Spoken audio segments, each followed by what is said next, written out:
কোর্টের মধ্যে ডিভোর্সের প্রসেস কমপ্লিট হওয়ার পর হাজবেন্ড কোর্টের বাইরে একটা অটোর মধ্যে বসলো। স্ত্রীও তাড়াহুড়ো করে সেই অটোর মধ্যে বসলো।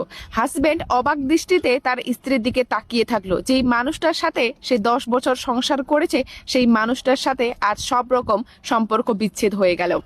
স্ত্রী বলল যে আজকের এই লাস্ট যাত্রাটা আমি তোমার সাথে একটু করতে চাই, বাস স্ট্যান্ড পর্যন্তই তোমার সাথে যাব, তার আগে আমি আর যাব না। অটো চলতে শুরু করলো। হাজবেন্ড বলল যে তুমি চিন্তা করো না, 2-1 মাসের মধ্যেই আমি তোমাকে অ্যালমানির পুরো টাকাটা পাঠিয়ে দেব, বাড়িটা বিক্রি করে দিব। তোমার জন্যই বাড়িটা বানিয়েছিলাম, আজকে তুমি আমার জীবনে নেই তো বাড়িটা আমি কি করব।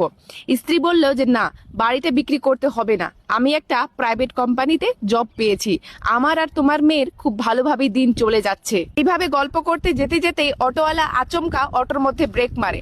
তার স্ত্রীর মুখটা সামনে রেলিং এ ধাক্কা লাগতেই যাচ্ছিল, তখন তার স্বামী তার